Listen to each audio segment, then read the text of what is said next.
ও মুসলমান বলো আশহাদু আল্লা ইলাহা, আমি সাক্ষ্য দিতেছি আল্লাহ ছাড়া কোনো ইলাহ নাই, আল্লাহ ছাড়া কোনো মাবুদ নাই, আল্লাহ ছাড়া কোনো রব নাই। লা শারিকা লাহ, তার সাথে কোনো শরীক নাই, তার সাথে কোনো শরীক নাই। ওয়াহদাহু, তিনি একক, তিনি এক, তিনি একক, তার সাথে কোনো শরীক নাই। হাতগুলি কামড়াবে আর হাতগুলি খাবে আর বলবে কেন রে দুনিয়ার জমিনে মুহাম্মদকে বন্ধু বানাই নাই, কেন রে দুনিয়াতে আলেম উলামাকে বন্ধু বানাই নাই। কারণ আমার নবীও তো বলেছে আলমারু আলা দীনি খালিলি, বন্ধু বানাও তো ভালো মানুষকে বানাও, চরিত্রবান বন্ধু বানাও, নামাজিকে বন্ধু বানাও, মসজিদের ইমাম সাহেবকে বন্ধু বানাও, আলেম উলামাকে বন্ধু বানাও যদি জান্নাতে যেতে চাও। আর না হয় ফেরেশতারা তোমাদেরকে মারবে আর জাহান্নামের দিকে দাওয়ায়া নিবে। আল্লাহ তারও প্রমাণ দিয়া বলেন জাহান্নামে যখন নেওয়া হবে ফেরেশতারা মারতে মারতে জাহান্নামের দিকে হাঁকায়া নিবে। وسيق الذين كفروا إلى جهنم زمرا حتى إذا جاءوها فتحت أبوابها وقال لهم خزنتها ألم يأتكم رسل منكم يتلون عليكم آيات ربكم لينذرونكم لقاء يومكم هذا قالوا بلى ولكن حقت كلمة عذاب على الكافرين।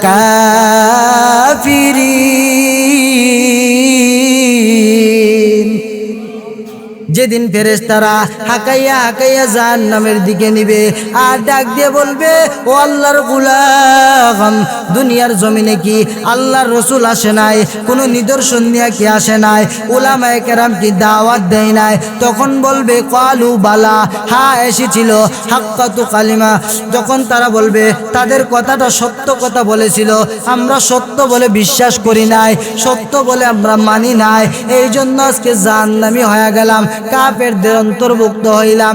তাহলে বোঝা গেল যদি কোনোদিন দুনিয়ার জমিন থেকে বিদায় হও, তাহলে জমিন থেকে বিদায় হওয়ার পরে আল্লাহকে না মানার কারণে ওই দিন জাহান্নামের অধিবাসী হওয়া লাগবে কি লাগবে না? ও দুনিয়ার মুসলমান, ও যুবক ভাই, এই জন্য যে চারটা জিনিসের কথা বললাম মনে আছে তো? তাহলে একবার গেল কি আসরের সময়ের শপথ কি?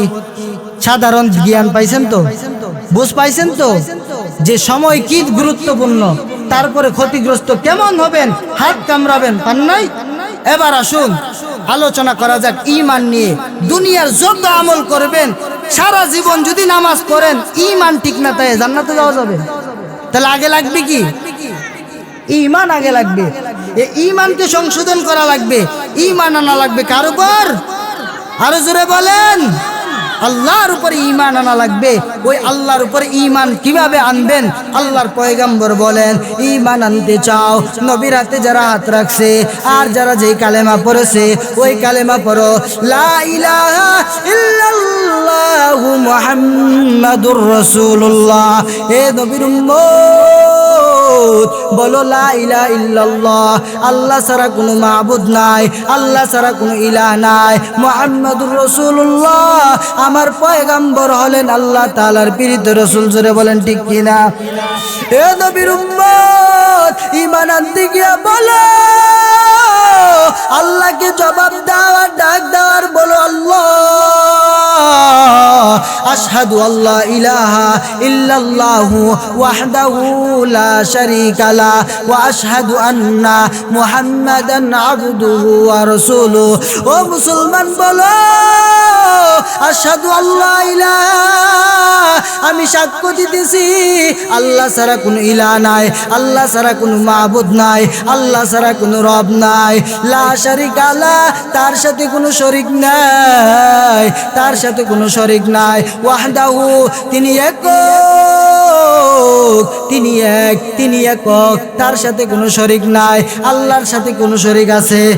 আরো জোরে বলেন ওয়া আশহাদু আন্না, আর বলো রয়ার মালিক আমি আরো সাক্ষ্য দিতেছি ওয়া আশহাদু আন্না মুহাম্মাদান আবদুহু ওয়া রাসূলুহু আল্লাহর পয়গম্বর হলো সত্য আল্লাহর পয়গম্বর আল্লাহর প্রেরিত রাসূল পয়গম্বর আরবি আল্লাহর বান্দা এবং রাসূল পয়গম্বর আরবি দুনিয়ার আমাদের সবার জন্য রাসূল ঠিক কিনা নবীর উপর ঈমান আনা লাগবে ঈমান আনো কোন আল্লাহর উপর ঈমান আনবা আল্লাহ তাআলা তার নিজের পরিচয় দেয়া বলে মানুষ দুনিয়ার মানুষ ভালো করে শুনে নাও আল্লাহ তাআলা তার পরিচয় দেন সূরাতুল ইখলাসের মধ্যে কুল হুয়াল্লাহু আহাদ আল্লাহুস সামাদ লাম ইয়ালিদ ওয়া লাম ইউলাদ ওয়া লাম ইয়াকুল লাহু কুফুয়ান আহাদ আল্লাহ বলেন নবী গো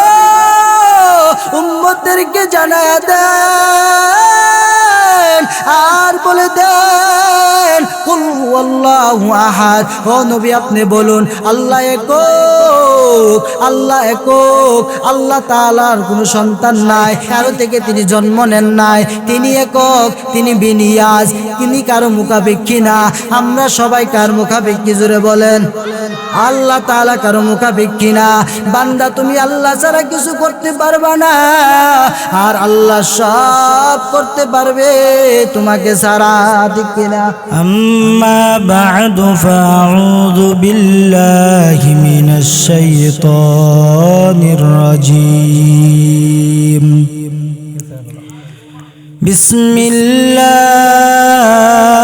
বিসমিল্লাহির রাহমানির রাহিম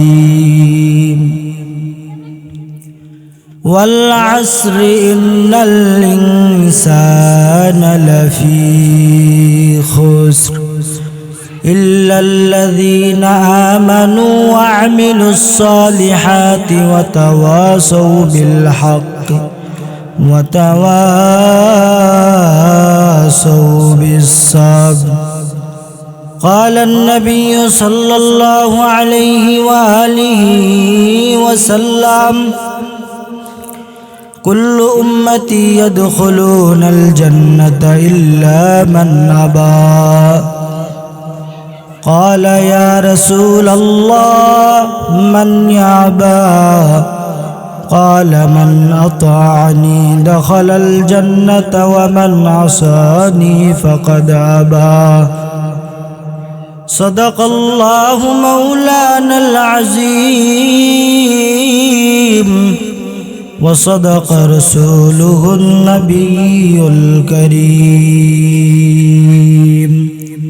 সকলে মহব্বতে দরুদ ইব্রাহিমি পড়ি আল্লাহুম্মা সাল্লি আলা মুহাম্মাদিন ওয়া আলা আলি মুহাম্মাদ কামা সাল্লাইতা আলা ইব্রাহিম ওয়া আলা আলি ইব্রাহিম ইন্নাকা হামিদুম মাজিদ اللهم بارك على محمد وعلى آل محمد كما باركت على إبراهيم وعلى آل إبراهيم إنك حميد مجيد سبحانك لا علم لنا إلا ما علمتنا إنك أنت العليم الحكيم رب اشرح لي صدري ويسر لي أمري واحلل عقدة من لساني يفقه قولي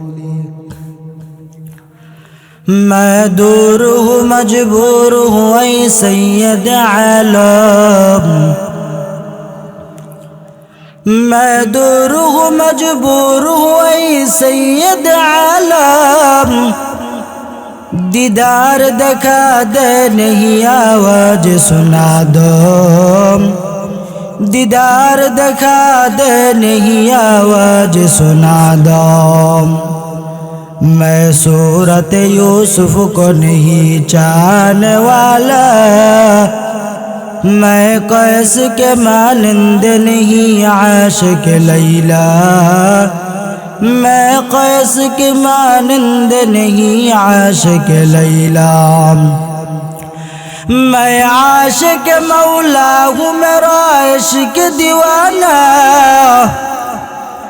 मैं आशिक मौला हूँ मेरा इश्क दीवाना ये जुमला जा जिसकी तजल्ली से उजाला ये जुमला जा जिसकी तजल्ली से उजाला। अल्हम्दुलिल्लाह शंद खानपाड़ा मरहुम आলী হোসেন মিয়া ও সকল মুর্দেগানের রুহের মাগফিরাত কামনায় বার্ষিক ওয়াজ ও দোয়ার মাহফিলে 16 ফেব্রুয়ারি রোজ সোমবার আজকের এই রহমতি বরকতি মাহফিলের শ্রদ্ধেভাজন সম্মানিত সভাপতি প্রধান অতিথি বিশেষ অতিথিবৃন্দ মুআজ্জাজ মুকাররম জাতির মাতার মুকুট হযরত উলামায়ে কেরাম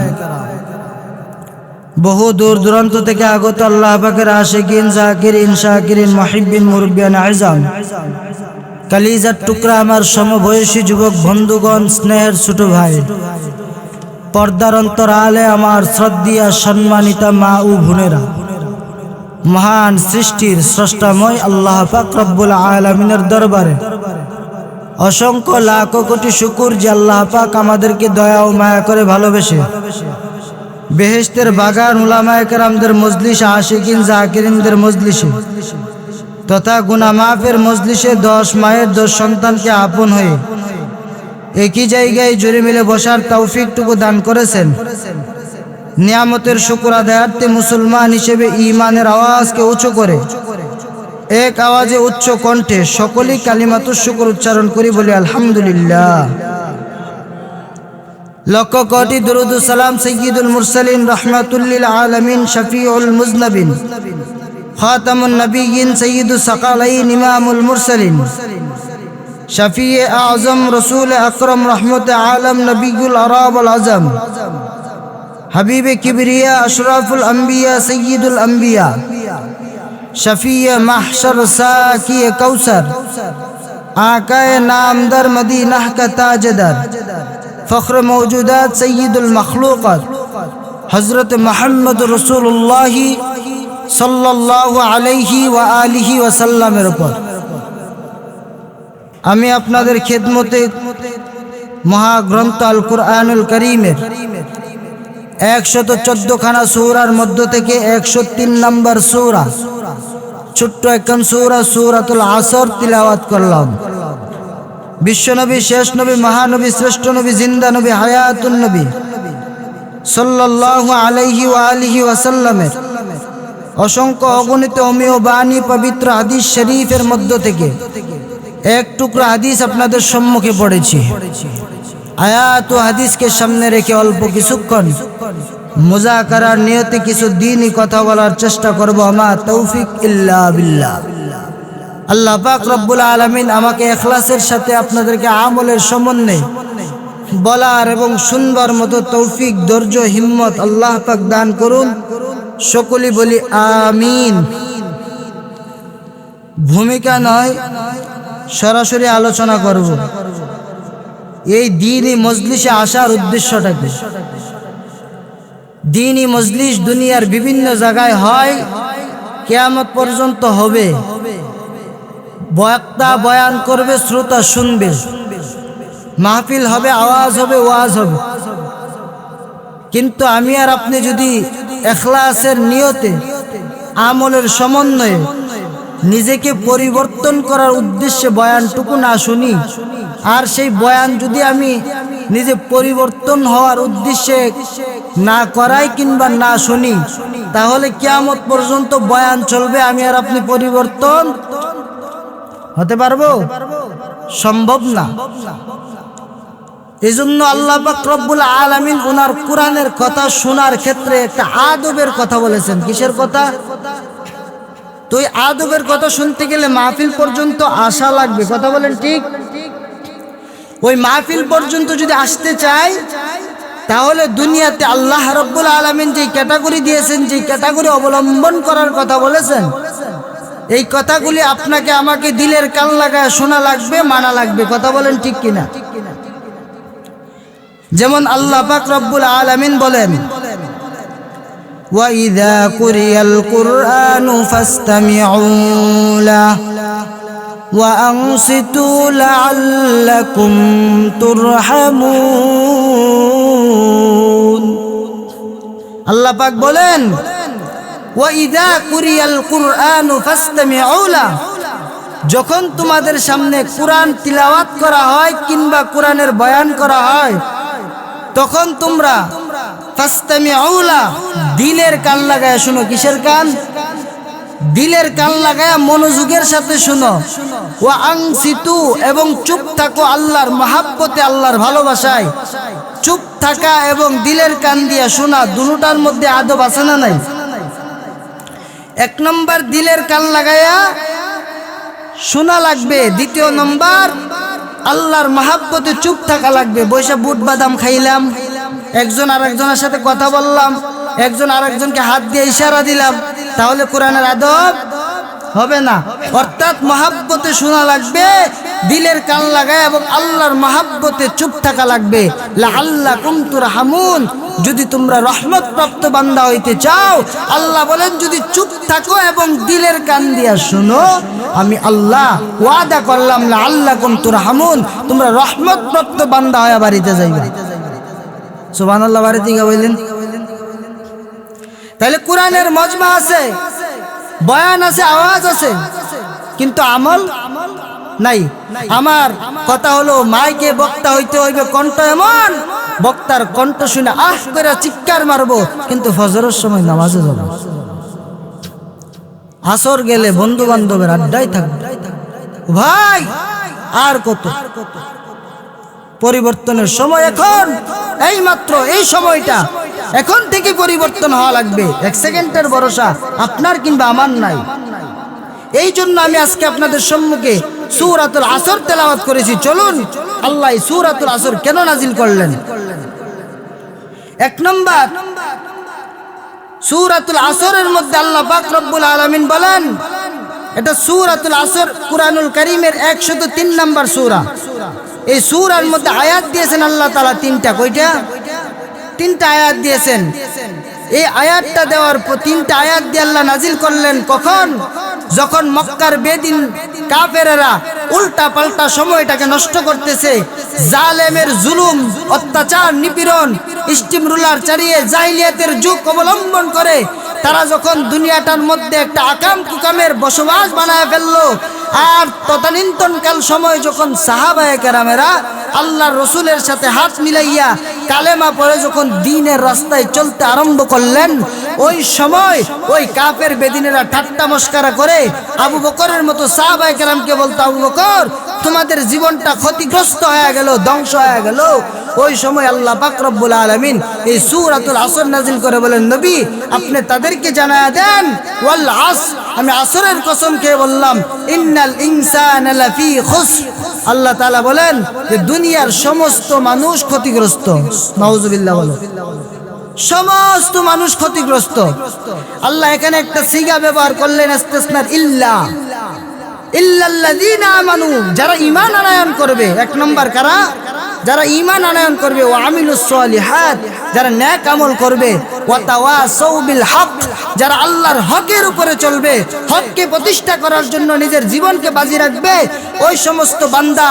ওয়া তাওয়াসাউ বিস সবর, আর আল্লাহর এই দুনিয়ার আল্লাহর বিধানগুলিকে মানতে গিয়া, ঈমান আনতে গিয়া, আল্লাহকে রাজি করতে গিয়া, হক কথা বলতে গিয়া, নামাজ ইবাদত করতে গিয়া, দাড়ি রাখতে গিয়া, মালিকের খুশি করতে গিয়া যেই বান্দাটার উপরে অত্যাচার আসবে, গালি শুনবে, যে বান্দাটার উপরে রাষ্ট্রীয় অত্যাচার শুরু হবে, এলাকা ভিত্তিক অত্যাচার শুরু হবে, নেতার অত্যাচার শুরু হবে, ঘরের বিবির অত্যাচার শুরু হবে, আল্লাহ তাআলা বলেন ওই সময়টাই যে বান্দা ওয়া তাওয়াসাউ বিস সবর, সবর অবলম্বন করবে, আল্লাহ বলেন এই চার দল মানুষ ব্যতীত বাকি সবাই ক্ষতিগ্রস্ত। নাউজুবিল্লাহ। তাহলে পাইলাম, যারা বলছিল মুসলমানরা ক্ষতিগ্রস্ত, আল্লাহ তার উল্টা জবাব দিলেন, ঠিক কিনা? আল্লাহ তার উল্টা জবাব দিয়ে বলেন, নবী আপনি তাদেরকে জানায় দেন, সাহাবায়ে কেরামকে সান্ত্বনা দেন, নবী গো সাহাবায়ে কেরাম ঈমান আনার কারণে ক্ষতিগ্রস্ত না, নেক আমল করার কারণে ক্ষতিগ্রস্ত না, গালি শোনার কারণে ক্ষতিগ্রস্ত না, হক প্রতিষ্ঠা করার কারণে ক্ষতিগ্রস্ত না। সুতরাং এই কাজগুলি যারা করবে না তারাই ক্ষতিগ্রস্ত। এবং আল্লাহ তাআলা এই সূরাটা নাজিল করার ক্ষেত্রে প্রথম একটা শব্দ ব্যবহার করেছেন, ওয়াল আসর। আসর শব্দের অর্থ হচ্ছে সময়। কেউ কেউ বলেন এটা এমন সময় যেটাকে নামাজের ওয়াক্ত বলা হয়, আসরের সময়। যেমন আল্লাহ পাক রব্বুল আলামিনের পয়গম্বর সময়ের গুরুত্ব বুঝাইতে গিয়া নবী আলাইহিস সালাতু ওয়াস সালাম তিনি একটা হাদিস বয়ান করেন। আল্লাহ নবী বলেন, ইগতানিম খামসান ক্বাবলা খামসিন, যে ও বান্দা পাঁচটা জিনিস আসার আগে আগে, কথাগুলো মনোযোগ দিয়ে শুনেন, পাঁচ জিনিস আসার আগে আগে পাঁচ জিনিসের কদর করো। সুবহানাল্লাহ বলেন। এক নম্বর বলেন, শাবাবাকা ক্বাবলা হারামি, বৃদ্ধ হওয়ার আগে আগে যৌবন কালটার কদর করো। সুবহানাল্লাহ বলেন। বৃদ্ধ হওয়ার আগে আগে যৌবন কালের কদর করা। কে বলেন? নবী বলেন। দুই নম্বরে পয়গম্বর বলেন, ওয়াসিহাতাকা ক্বাবলা সুকুমিক, নবী আমার ডাক দিয়া বলেন, দুই নম্বর, ও দুনিয়ার মানুষ, তোমরা অসুস্থতা আসার আগে আগে সুস্থতা নামক নিয়ামতের কদর করো। অসুস্থতা আসার আগে আগে কার কদর করতেন? সুস্থতার কদর করেন। তিন নম্বর নবী বলেন, ওয়াগিনাকা ক্বাবলা ফাকিরিক, গরিবী হালাত আসার আগে আগে ধন সম্পদের কদর করো।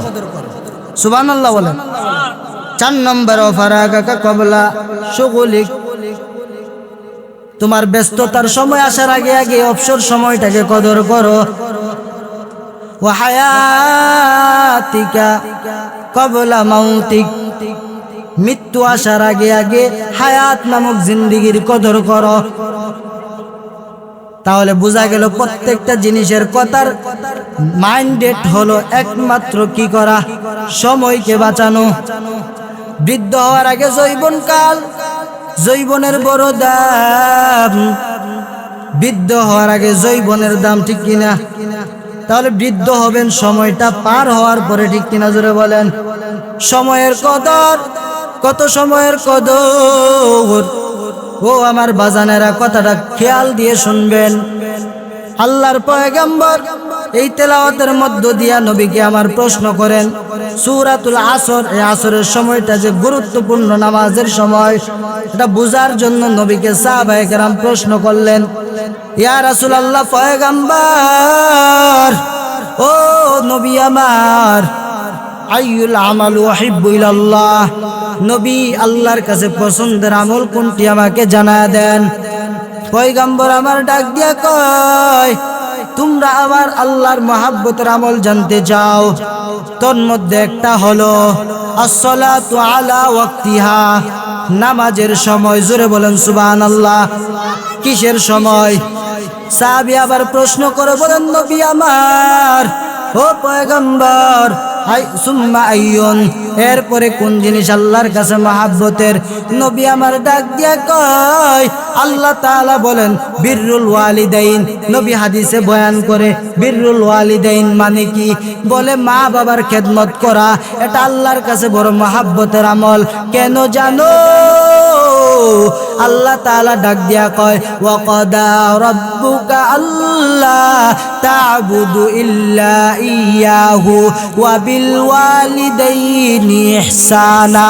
কারণ আল্লাহ বলেন, আমি আল্লাহর ইবাদতের সাথে কারো শরীক করা যাবে না।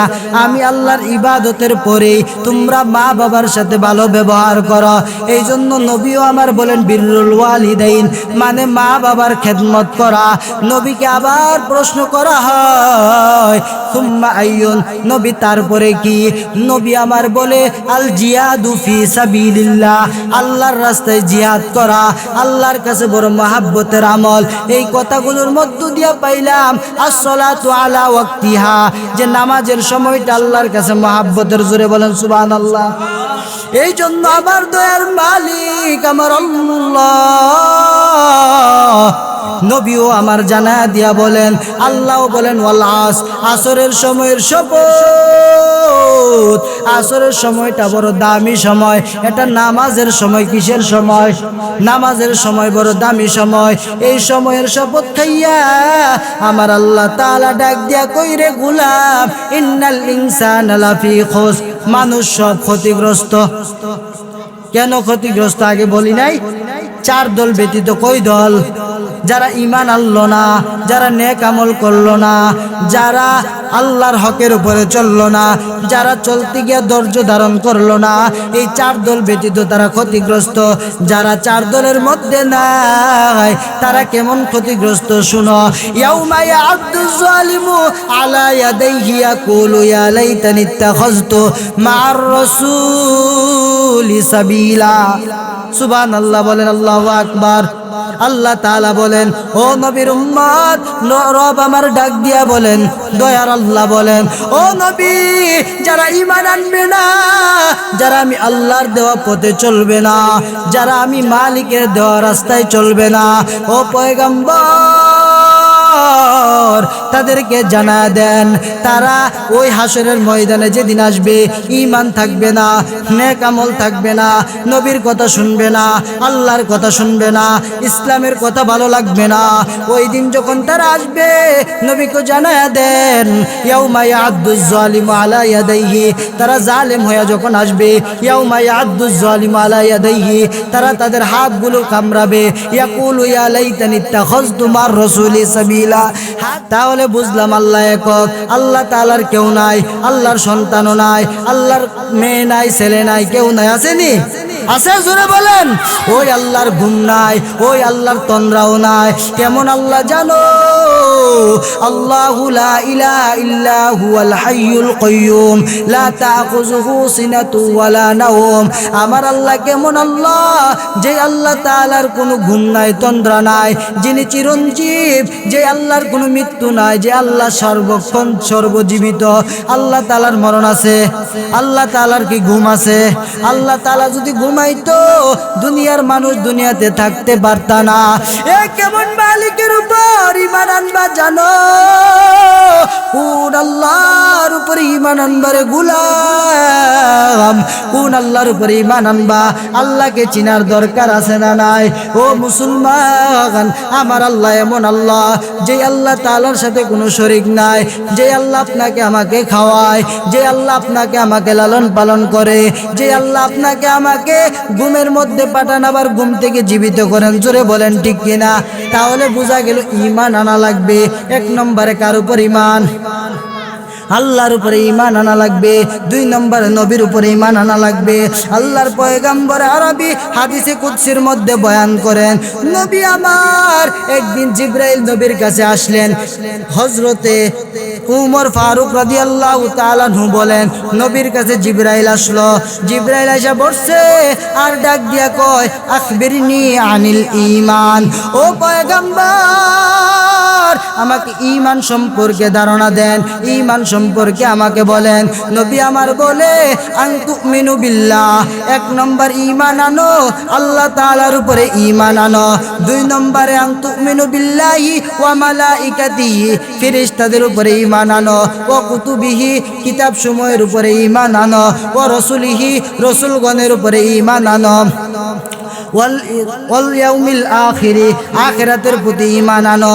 আন তুমিনু বিল কদরি খাইরি ওয়া শাররি, এবং ভালো মন্দের উপরে ঈমান আনো। এই জিনিসগুলোর উপর ঈমান আনো। এক নম্বর আল্লাহর উপর ঈমান সম্পর্কে জানলাম, আল্লাহর উপর ঈমান সম্পর্কে বুঝলাম। এবার কিতাব সমূহের উপরে ঈমান আনা লাগবে কি লাগবে না? জোরে বলেন। কিতাব সমূহের উপরে ঈমান আনবা। কোন সে কিতাব? আল্লাহ তাআলা বয়ান করে বলেন, যত নবীগণের উপরে যত কিতাব নাজিল করা হয়েছে, সব কিতাবগুলির উপরে ঈমান আনবা। কেমন ঈমান আনবা? আল্লাহ তাআলা বয়ান করেন, আল্লাযীনা ইউমিনুনা বিমা উনজিলা ইলাইকা ওয়া মা উনজিলা মিন ক্বাবলিক। এক নম্বর নবীর উপরে যেই কিতাব নাজিল করা হয়েছে, এই কিতাবের উপরে ঈমান আনো। দুই নম্বর নবীর পূর্বে যত পয়গম্বরের উপরে ঈমান আনা হয়েছিল, সব পয়গম্বরের উপরের কিতাবগুলির উপরে ঈমান আনো। আমাদের উপরে কোন কিতাব নাজিল করা হয়েছে? এই কিতাবের নাম কি? জোরে বলেন। আরো জোরে বলেন। আল্লাহ তাআলা বলেন যালিকাল কিতাবু লা রাইবা ফীহি হুদাল লিল মুত্তাকিন।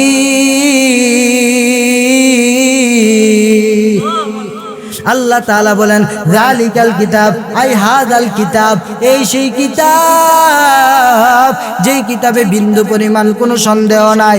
সন্দেহ আসেনি?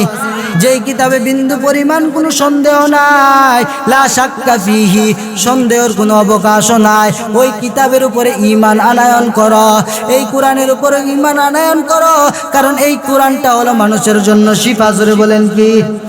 وَنُنَزِّلُ مِنَ الْقُرْآنِ مَا هُوَ شِفَاءٌ وَرَحْمَةٌ لِلْمُؤْمِنِينَ। আল্লাহ তাআলা বলেন এই কোরআন আমি আল্লাহ নাজিল করলাম মুমিনের শিফার জন্য। কাদের শিফা? জোরে বলেন। মুসলমান ইমানদার আল্লাহর গোলাম, এই কিতাবটা মুমিনের জন্য আল্লাহ শিফা স্বরূপ নাজিল করেছেন। তাহলে কোরআনে শিফা আসেনি? আধ্যাত্মিক জগতের শিফা কেমন? ও বান্দা, জান্নাতে নেওয়ার জন্য এই কোরআন বহু রোগের ওষুধ। আপনার জীবনে যত আকাম কুকাম, যত গুনাহের রোগ আছে, সব রোগের ঔষধ হলো কোরআন। এবং বাহ্যিক যত রোগ আছে, এই রোগের ওষুধও কি? জোরে বলেন। বিশ্বের বৈজ্ঞানিকরা যত ওষুধ বের করুক, সব ওষুধ বের করে কোরআন রিসার্চ করো। সুবহানাল্লাহ বলেন। তাহলে আমরা কিতাব সম্পর্কে ধারণা নিলাম। এবার আসুন অল্প অল্প করে ধারণা দেই। আমার আপনার মায়ার নবী, দয়ার নবী পয়গম্বর আরবির উপরে ঈমান আনা লাগবে কি লাগবে না? ও রাসূলি 3 নম্বরে বয়ান করেছেন, 4 নম্বরে বয়ান করেছেন। 1 নম্বরে ঈমান, 2 নম্বরে ফেরেশতাদের উপরে, 1 নম্বর আল্লাহর উপর, 2 নম্বর ফেরেশতাদের উপর, 3 নম্বর কিতাব সময়ের উপর, 4 নম্বর হলো আল্লাহর রাসূলের উপর। কার উপর? আর জোরে বলেন, রাসূলের উপরে। কে সে পয়গম্বর? কোন নবীর উপরে ঈমান আনবেন? যেই নবীকে আল্লাহ দুনিয়াতে পাঠাইছে সমস্ত মানুষের জন্য রহমত বানায়া। জোরে বলেন সুবহানাল্লাহ। কারণ আমার আল্লাহ নবীকে সান্ত্বনা দেওয়ার জন্য বলে, নবী গো আপনি কেমন রহমত। ও নবী আপনি ভালো করে শুনেন। আল্লাহ তাআলা ডাক দিয়া কয় আলহামদুলিল্লাহি রাব্বিল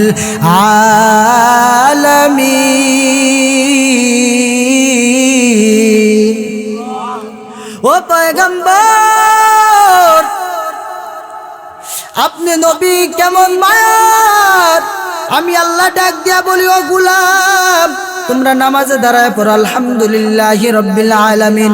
সমস্ত প্রশংসা ওই রবের জন্য যিনি তামাম পৃথিবীর প্রতিপালক, যিনি দুজাহানের প্রতিপালক। ওই রবের উপরে ঈমান আনয়ন করো, ওই রবে প্রশংসা করো, ওই রবের শুকরিয়া আদায় করো। এ নবীর উম্মত, বুঝা গেল আমার আল্লাহ সব জগতের জন্য আল্লাহ, আমার আল্লাহ সব কিছুর জন্য রব। আমার আল্লাহ ডাক দিয়া কই, নবী গো আমি আল্লাহ সবার জন্য রব। আপনি পয়গম্বর কি জানেন? আল্লাহর পয়গম্বরকে আল্লাহ ডাক দিয়া বলেন ওয়া মা আরসালনাকা ইল্লা রাহমাতাল লিল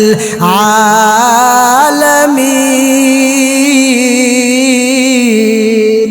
ও নবীর উম্মতের দল, আল্লাহ তাআলা ডাক দিয়া কই, নবী আবার ও পয়গম্বর আমি তামাম দুনিয়ার জন্য রব, আর আপনি নবী হইলেন পুরা পৃথিবী দুজাহানের জন্য রহমত। আপনি নবী হলেন সব কিছুর জন্য রহমত, আমি সব কিছুর জন্য রব, আর আপনি নবী হলেন সব কিছুর জন্য রহমত। জোরে বলেন সুবহানাল্লাহ।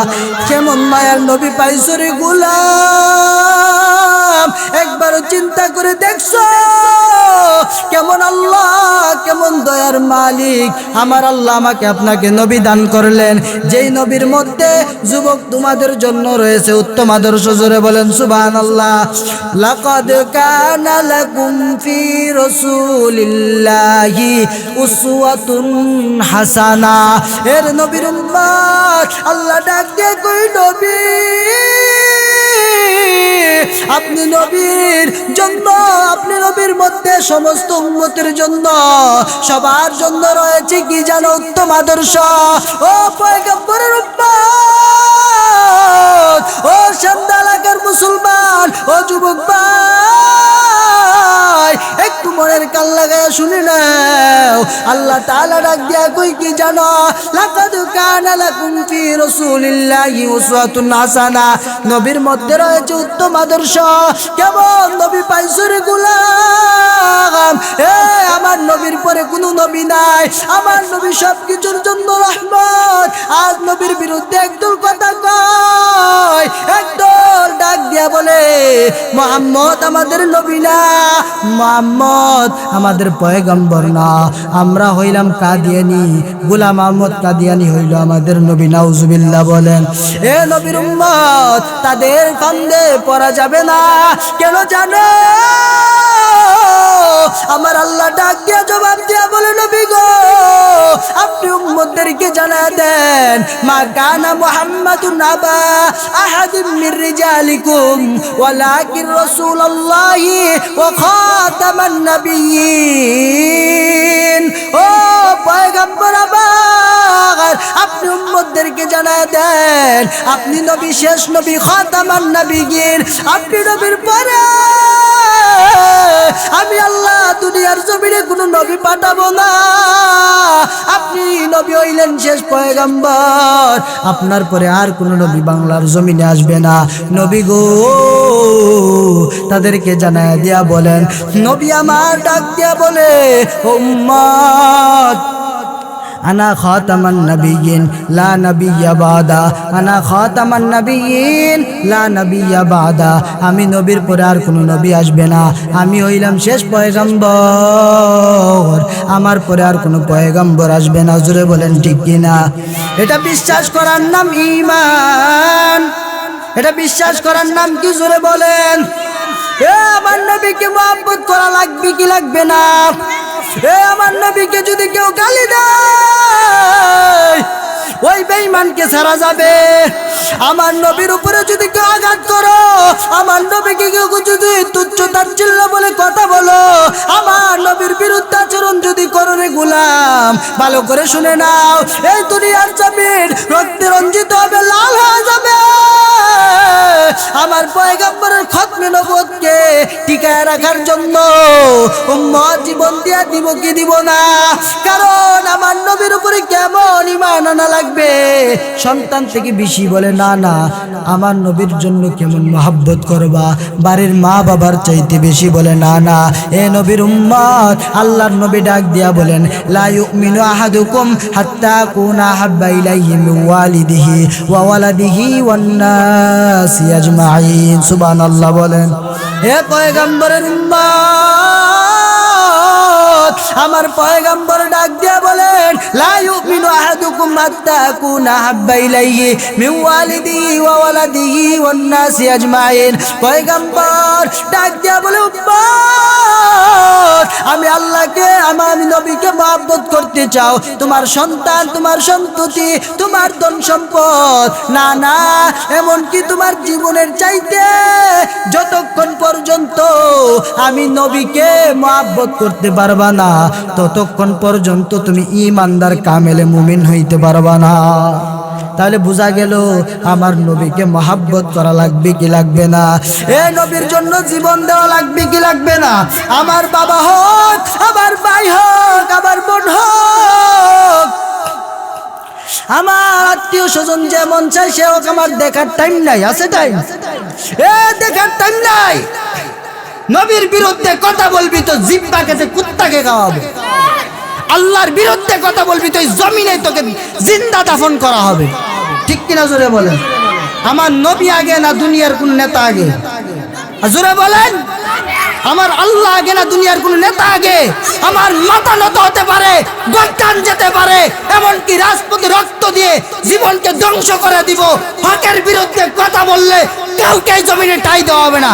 জোরে বলেন ঠিক কিনা? নবীর মহব্বত অন্তরে না থাকলে দুনিয়ায় বেঁচে লাভ কি মিয়া? কারণ আল্লাহ তাআলা বলেন, কুল ইন কুনতুম তুহিব্বুনাল্লাহ ফাত্তাবিউনি ইউহিব্বুকুমুল্লাহ। এই নবী আপনি জানায় দেন, আমি আল্লাহর মহব্বত যদি কেউ পাইতে চায়, আল্লাহর ভালোবাসা পাইতে চায়, ফাত্তাবিউনি, তারা যেন আপনি নবীকে মহব্বত করে। জোরে বলেন কাকে? 2 মিনিট সময় হুজুর থেকে ছায়া নিচ্ছি, কষ্ট হবে আপনাদের। 2টা মিনিট শুনেন। আল্লাহর নবীকে অনুসরণ করা লাগবে, যদি না করেন কোথায় যাবেন? আল্লাহ রাসূল সাল্লাল্লাহু আলাইহি সাল্লাম আমার তেলাওয়াতকৃত হাদিসে বলেন, কুল্লু উম্মতি ইয়াদখুলুনাল জান্নাহ। আল্লাহর পয়গম্বর ডাক দিয়া কয়, ও উম্মতের দলেরা, কুল্লু উম্মতি ইয়াদখুলুনাল জান্নাহ, প্রত্যেকটা উম্মত হবে জান্নাতি, ইল্লা মান আবা, তবে আমি নবীকে যারা মানবে না তারা ব্যতীত। সাহাবায়ে কেরাম প্রশ্ন করে বলে, ও নবী আমার, ক্বালা ইয়া রাসূলুল্লাহ মান ইয়াবা, ও নবী গো, কারা আপনাকে মহব্বত করে, কারা আপনাকে মানে, কারা মানে না? নবী আমার ডাক দিয়া কয়, ক্বালা মান আতাআনি দাখালাল জান্নাতা ওয়া মান আসানি ফাকাদ আবা, যারা আমি নবীকে অনুসরণ করবে তারা জান্নাতে যাবে, যারা আমি নবীকে অনুসরণ করবে না তারা জাহান্নামে যাবে। তাহলে অনুসরণ কাকে করবেন? জোরে বলেন। এ নবীর উম্মত, আমার আল্লাহ ডাক দিয়া কই, নবী দুনিয়ার জমিনে আপনি নবীকে যদি অনুসরণ না করে আমি আল্লাহকে পাবে না। আপনি নবীকে যদি ভালো না বাসে আমি আল্লাহকে পাবে না। ওই নবীকে মহব্বত করতে রাজি আছেন কিনা নাই? ওরে গোলাম, যেই মায়ার নবী হাসরের ময়দানে পয়গম্বর আমার সাজদায় পড়ে উম্মতি উম্মতি বলে কাঁদবেন, ওই নবীর জন্য কি মায়া নাই? আজকে নবীর সুন্নত ছেড়ে দৌড়াও। এরে নবীর উম্মত, সময়টা অযথা কাটাও।